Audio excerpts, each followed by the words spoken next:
जो फजल रहमान कर रहा है वो किसकी माँ पे कर रहा है, उसको किसका हाथ हासिल और हमने तो प्रूफ दे दिया है। और जो है चीज़ें सामने आ रही हैं। अगर तुम इतने बहादुर के बच्चे हो तो निकालो अपने बच्चों को, अपने पोतों को और भेजो बॉर्डर्स पे। हम तुम्हें पैसे देते हैं, हो जाएं शहीद वो, और तुम कुछ भी नहीं कर सकते। तुम एक डरपोक आदमी हो। ये घटिया एक नैरेटिव बिल्डअप करने की कोशिश कर रहे हैं और पाकिस्तानी अवाम को और अफवाज पाकिस्तान को जो है ना वो बाइफरकेट करने की कोशिश कर रहे हैं। वही जो मोदी करना चाह रहा था ना, डिवाइड एंड रूल, ये भी वही करना चाह रहे हैं। जी अस्सलाम वालेकुम नाज़रीन, साउथ पंजाब डिजिटल के साथ मैं हूं आपका मेज़बान रुमेल तारिक गिल, एक मरतबा फिर से आपकी खिदमत में हाजिर हैं। और नाज़रीन, आज के प्रोग्राम में हम बात करेंगे कुछ अंदरूनी और बैरूनी मसाइल के बारे में, जो कि ना सिर्फ इन दिनों हमें दरपेश हैं बल्कि इन दिनों कुछ ज़्यादा जो मामलात ख़राब और बदतर होते हुए नज़र आ रहे हैं वो हमारे पड़ोसी मुल्क की जानिब नज़र आ रहे हैं। तो इन तमाम सूरत हाल पर बात करने के लिए इस वक्त स्टूडियो में हमारे साथ मौजूद हैं शेख हाशिम रशीद साहब। जी अस्सलाम वालेकुम हाशिम। जी वालेकुम अस्सलाम। अच्छा हाशिम, कैसे हैं आप? जी अल्लाह का शुक्र है, अल्हम्दुलिल्लाह। अच्छा हाशिम, हमें बताइएगा, ये जो अंदरूनी और बैरूनी मामलात गू बगू एक मरतबा फिर से भारत के अंदर ख़राब होते नज़र आ रहे हैं और वो हमेशा की तरह मुद्दा हम पर डालता हुआ नज़र आ रहा है, ये दर हकीकत मामा है क्या और किस तरह से शुरू हुआ? देखें, ये मोदी की जहालत है, ये मोदी की नाकामी है कि वो हमेशा जब भी मोदी के ख़िलाफ़ कोई मुजाहरा या प्रोटेस्ट होता है वो अपना गंद हमेशा दूसरों पर डालने की कोशिश करता है। और पहली दफ़ा ऐसा हुआ है कि जो मोदी अखंड भारत का ख्वाब देखता था ना कि ये अखंड भारत है, अखंड भारत है, और वो जो है ना हमेशा हमारे मुसलमानों के ख़िलाफ़ हुआ होता था और हमेशा जो है ना वो उसने कोशिश की है कि हिंदू और मुसलमानों की और डिफरेंट जो है माइनॉरिटीज़ की जंग करवा के रखे, जब वहाँ बसने वाले जो लोग वहाँ हैं, बसने वाले लोग हैं, और हमेशा जो है ना उसके ऊपर वो वोट लेने की तफरीक डाले और खेले, वो डिवाइड एंड रूल की कोशिश करता था। लेकिन इस प्रोटेस्ट ने, इस कॉकरोचेस जो मैं कह रहा हूँ ये जंतर मंतर के प्रोटेस्ट ने इस मोदी के मुंह पर वो थप्पड़ मारा है, इसके मुंह पर वो लानत मली है कि मोदी की आने वाली नस्लें भी याद रखेंगी कि किस तरह मोदी का जो मीडिया वो भी फ्लॉप हो चुका है, मोदी के तमाम नापाक अज़ाइन भी फ्लॉप हो चुके हैं। मोदी चाहे लाख जो है ना पाकिस्तान को या दूसरे अपने किसी भी चाइना को इस प्रोटेस्ट का ज़िम्मेदार ठहराता रहे, लेकिन मोदी और ये पूरी दुनिया जानती है कि किस तरह ये तमाम स्टूडेंट्स जो कि जायज़ तौर पर अपना हक मांग रहे हैं, और अल्हम्दुलिल्लाह ना वहाँ कोई मुसलमान है, ना वहाँ कोई क्रिश्चियन है, ना वहाँ कोई हिंदू है, ना वहाँ कोई सिख है, वहाँ वो कहते हैं कि जी हम इंडियंस हैं और हम एक हैं। और जो मुसलमानों का इसके अंदर किरदार है ना जी रुमैल साहब, वो बेहतरीन किरदार अदा किया है। इवन के जो अभिजीत दिबके है, उसने जुनैद खान नामी लड़के के साथ बैठकर चाय भी पी है और उसका शुक्रिया अदा किया कि जुनैद भाई बहुत बहुत शुक्रिया, ये मुसलमानों के आने से हमें सपोर्ट हासिल हुई है। जुनैद खान बड़ा नाम है जिसने बड़ा किरदार अदा किया इस सारे जंतर मंतर भाईजान। उन लोगों ने, मुसलमानों ने, वहाँ के भारत के मुसलमानों ने उनको ना सिर्फ गार्ड किया जो कि उनकी आर्मी या उनकी पुलिस का काम था, आर्मी तो उन्हें मारने के लिए आई हुई है, उल्टा आर्मी चढ़ा दी मासूम नौजवानों पे। के इन बुज़दिल, इसकी बुज़दिल आर्मी के अंदर ये हिम्मत नहीं है कि वो बॉर्डर पे आ गए, वो हमारे साथ नहीं सोच सकते, वो इन मासूम बच्चों के साथ ही जो है ना ये बदसलूकी करके इनको फेंटा लगा के खुश हो जाते हैं कि हम इंडियन आर्मी है। और बच्चे वहाँ का मजाक उड़ा रहे हैं इस वक्त इंडियन आर्मी का कि जाओ जाके अगर हिम्मत है तो उनसे लड़के दिखाओ, तुम हमारे पर मासूमों के पर जो है ना तुम ये डंडे बरसा रहे हो। तो वहाँ के मुसलमानों ने खाना दिया, पीना दिया, सफाइयाँ की वहाँ की, क्या ताकि वहाँ जो है ना रोड गंदा ना आए और ये पीसफुल प्रोटेस्ट जो है दुआएं मांगने की वीडियोस तहज्जुद अदा हो रहे हैं कि ये जो जिस मोटिव के लिए ये किया जा रहा है ये पूरा हो सके। तहज्जुद में दुआएं मांगी जा रही है, वीडियोस रिवॉल्व कर रही हैं। वहाँ नमाज जुम्मा में भी दुआ की गई है, वहाँ जो है उनके लिए खाने पीने का जो असल जो है मसला वो था, और वो मुसलमान अपने अपने घरों से लेकर आ रहे हैं और डिलीवरीज करवा रहे हैं। एक और मज़े की बात जो मुझे देखने को मिली है कि पीसफुल प्रोटेस्टर्स बैठे हुए हैं और मुसलमान उनको जो है ना वो पंखा चल रहे हैं।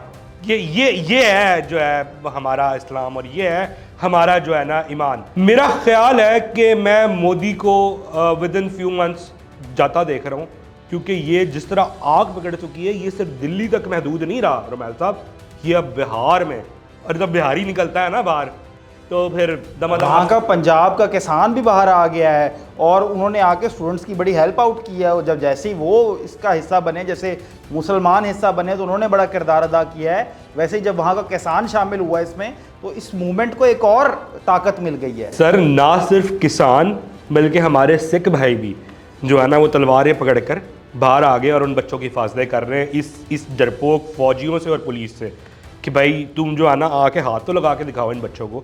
तो वहाँ मैं यही बात कर रहा हूँ कि जो मोदी का ख्वाब था वो चकनाचूर हो गया है, और वहाँ के अपने लोगों ने, अब लिटरली आप जो है ना वो यूट्यूब करें, आप फेसबुक पे खोल के देखें, वहाँ के लोग जो है ना वो इस रील्स को लगा रहे हैं, मजा रहे हैं, वीडियोस बना के उनका पीसफुल प्रोटेस्ट दिखा रहे हैं और मोदी को लाना दे रहे हैं कि लाना तो मोदी। और जो एक एजेंडा और नैरेटिव बनाने की कोशिश की थी ना कि जो करा रहा है पाकिस्तान करा रहा है, वहाँ की यूथ ने उसके मुंह पे जपाकेदार थप्पड़ मारा है मोदी के और उसकी गवर्नमेंट के कि जी हम ये जो है ना 40 रुपए दे के और हम जो है ना ये रैपिडो में या जिस भी तरीके मजाक बन गया है, मजाक बन गया है। हाँ। वो वहाँ की जनजी ने कमाल कर दिया है।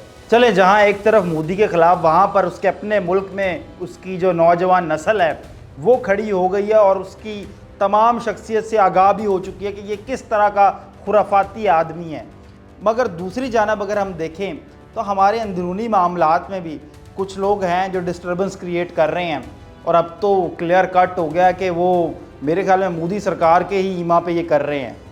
मैं फजलू की बात कर रहा हूँ, तो इसको कैसा देख रहे हैं? उनका नया बयान आ गया है कि फ़ौज नहीं होगी तो कुछ और होगा। भाई फ़ौज नहीं होगी तो और क्या होगा? जो फजल रहमान कर रहा है वो किसकी ईमा पे कर रहा है, उसको किसका हाथ हासिल, और हमने तो प्रूफ दे दिया है। और जो है चीज़ें सामने आ रही हैं और सब कुछ नज़र आ रहा है, लोग देख रहे हैं कि जी किस तरह से बैक हैंड पे सपोर्ट किया जा रहा है और किस तरह ये जो है ना जो जब पीटीआई का और इसका कट जोड़ हो रहा है, कभी कभी किस तरह की स्टेटमेंट दे देता है। और आज जो है ना इसने जो ये स्टेटमेंट दिया है, ओ भाई मैंने क्या पूरी पाकिस्तान अवाम ने तुम्हें ऑफ़र दिया है कि अगर तुम इतने बहादुर के बच्चे हो तो निकालो अपने बच्चों को, अपने पोतों को और भेजो बॉर्डर्स पे, हम तुम्हें पैसे देते हैं, हो जाए शहीद। वो है तुम्हारे अंदर इतने गट्स, है तुम्हारे अंदर इतना जो है ना जज्बा मुहब्बुल वतनी और जज्बा शहादत, और तुम कुछ भी नहीं कर सकते। तुम एक डरपोक आदमी हो, तुम फौज नहीं होगी तो कौन होगा? तुम जाओगे, ये तुम्हारे ये जो है ना चंद पेड जो है मुलाजमीन जाएंगे। शेर बनो, गिद्दड़ ना बनो, पाकिस्तानी हो तुम, मुसलमान हो तुम, और तुमने एक लिबादा जोड़ रखा है मज़हब की आड़ में, उसको प्रूफ करो कि भाई तुम एक अच्छे और सच्चे पाकिस्तानी हो। तो फौज नहीं होगी तो कौन होगा भाई? मैं तो एक रात सो भी नहीं सकता ये सोच करके आज हमारी बॉर्डर्स पे फौज नहीं है। ये जो आज हम सुकून से बैठे इंटरव्यू कर रहे हैं, आज जो मेरे बच्चे और मेरे बुजुर्ग घर में सो रहे हैं और मामलाते ज़िंदगी चल रहे हैं, ये इसी पाक फौज की बदौलत है।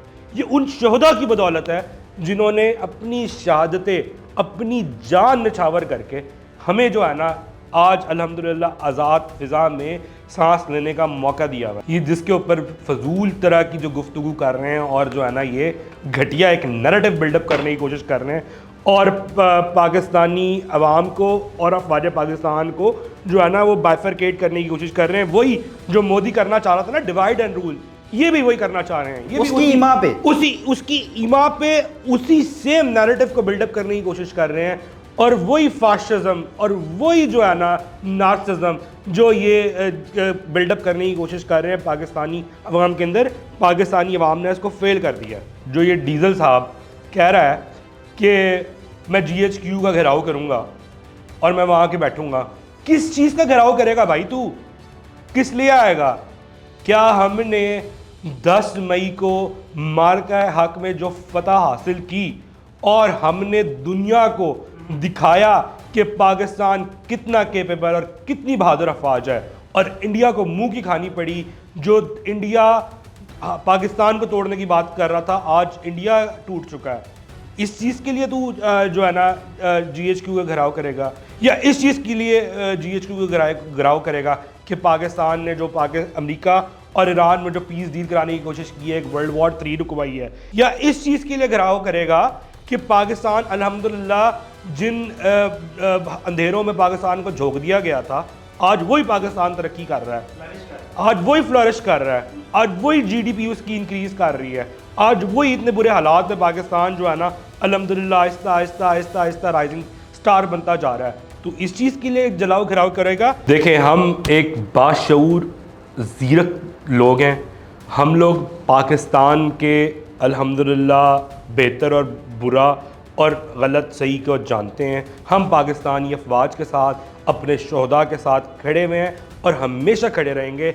और ये याद रखना मौलाना फजल रहमान, तुम जो मर्ज़ी कर लो, पाकिस्तान हमेशा जिंदाबाद। जी नाज़रीन, ये थी कुछ करंट सिनेरियोज़ जो आप तक पहुंचाने ज़रूरी थे कि बैरूनी और अंदरूनी मामलात इन दिनों किस तरह से चल रहे हैं। उम्मीद करते हैं ये गुफ्तगू आपको पसंद आई होगी। इसी के साथ जी अपने मेज़बान रोमेल तारिक गिल को दीजिए इजाज़त। अल्लाह निगहबान।